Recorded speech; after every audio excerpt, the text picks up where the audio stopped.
Welcome to your second screencast for the week. As I promised at the end of my last screencast, I am going to do my very best to keep this brief.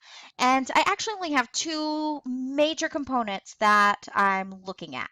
The TWU Universal Search and the Catalog Search.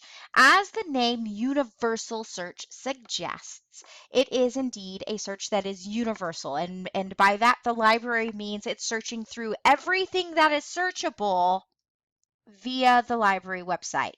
So it's going to include not only a catalog search, but it's also going to search databases that we could search individually by going to our database list and going to, say, EBSCOhost or JSTOR.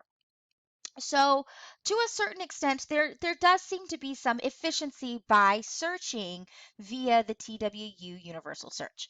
I had Kate Chopin in here. Let's go ahead and put her back in. So let's go ahead and do a search for Kate Chopin. So as you can see, we got a lot of stuff here.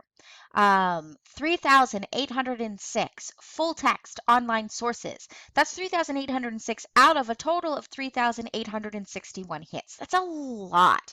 And this is where the universal search, in my opinion, becomes very problematic. It's too much information at once. It makes it more difficult to have a systematic method for going through and finding our sources. And as researchers, we want to be efficient. And in order to be efficient researchers, we have to be very methodical and systematic.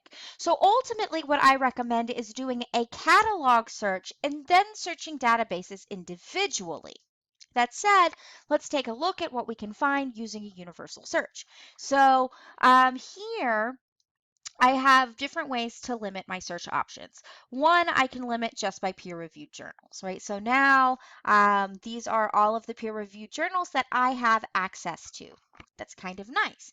Keep in mind, though, that there are plenty of peer-reviewed journals that we might need to read that we don't necessarily have access to via our databases or the library website. So we don't necessarily just want to limit to the universal search. This is where that individual search of a database like the MLA International Bibliography comes in handy.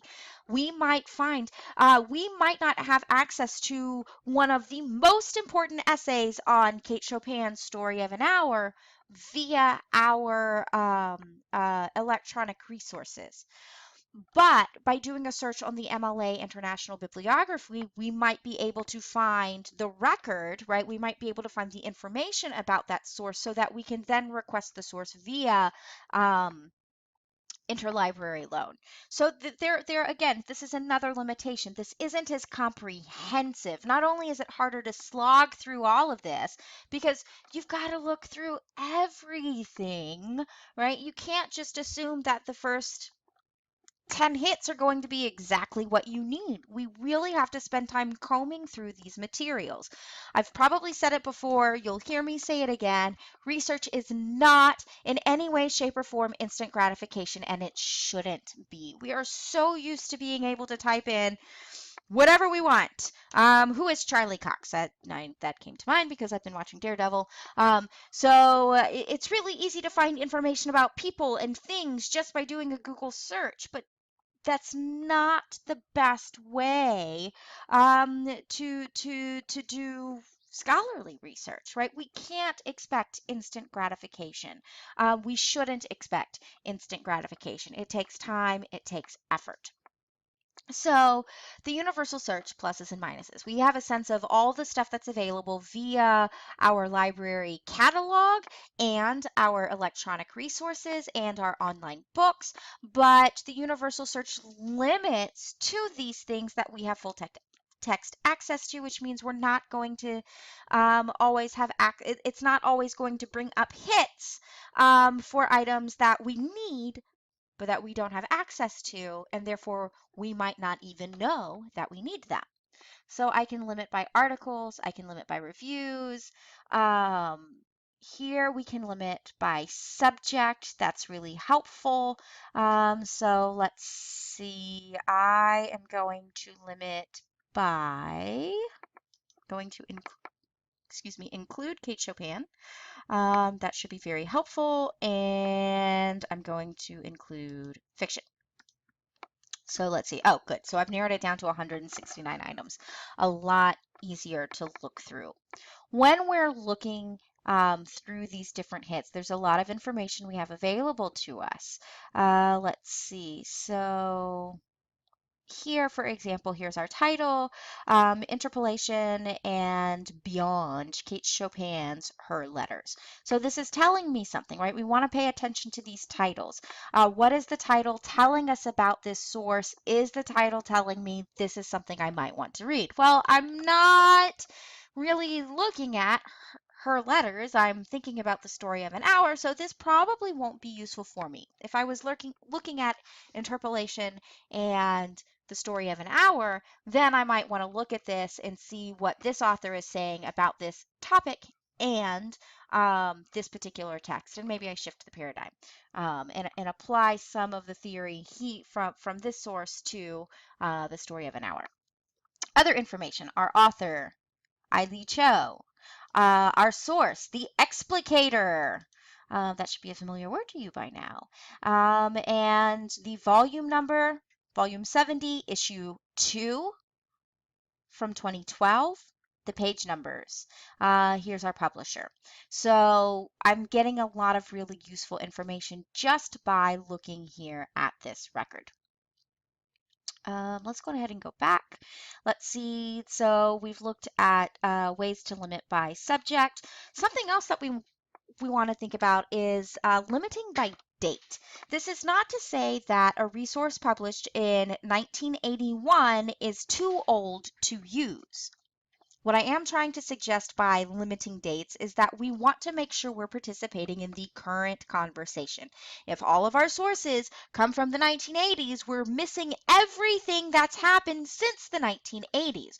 We are participating in the ongoing conversation, right? So what are people saying now? There has to be a timeliness to the sources that we use. Now, there might be a source that was printed in 1981, published in 1981, that's really useful. A good example from my own experience, probably the most important book ever written on restoration drama was published in the late 70s, early 80s. People still cite from Robert D. Hume's The Development of English Drama in the late 17th century because it is one of the most important books. So we still go back to it. But I don't rely only on that, nor do I rely only on resources published around that time. So I'm going to limit my search to, let's see, we'll put in we'll just do 1990. Refine. And that's interesting. It says there has been nothing since 1990. I wonder why it's doing that. Let's see. So maybe this just isn't wanting to work for me. Let's see what happens this way. So in theory, this is a bummer. In theory, this date limiter should work for us, but it is not. Let's see if I put in, let's see what happens here. No. So I honestly can't tell you what's going on here. This is a bummer. In theory, the date limiter should work. It could be that it's not working because we're in the universal search. Not 100% for sure why that's happening. Moving on, the catalog search. The catalog search is really, really useful. And when you start exploring the books that we have at the library, I really recommend that you do the catalog search, not the universal search, because it will tell us specifically those books we have in our holdings, or those journals we have in our holdings, or the newspapers that we have in our holdings. It's not going to be searching everything. It's a much more focused search. We can also do an advanced search, as we can for the universal search. That's an option here too. I'm going to go ahead and click on advanced search. What this does is it basically gives us an option to do to search in subject. So I can do a subject search for Kate Chopin. And there we go. This says we have 46 hits within our library catalog specifically. We also, again, have ways to limit electronic books, good old-fashioned hard copy books, dissertation, streaming media. So again, we can search by subject.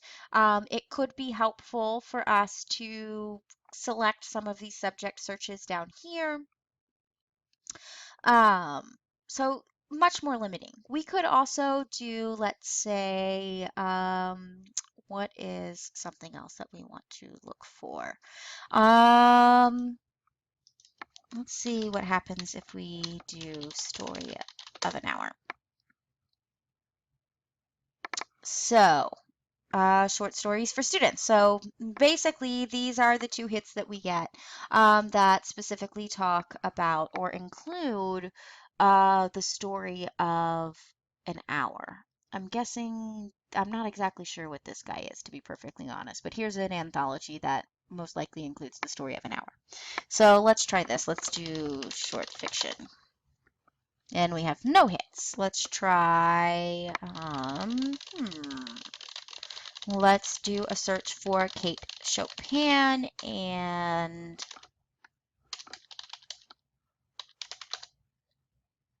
Louisiana. All right, there we go. So, right, one of the things you'll notice here is that these searches are not as friendly as a Google search. The algorithm in Google is really, really, really friendly. So it will account for things like plural and different tenses sometimes. The library catalog search is not going to do this for you. So we have to try different versions of words. You might want to try the singular and the plural, present tense and past tense. But ultimately, when we're using the library catalog, one of the things we want to do is combine different terms together in order to do different searches. Different combinations of terms will produce different results.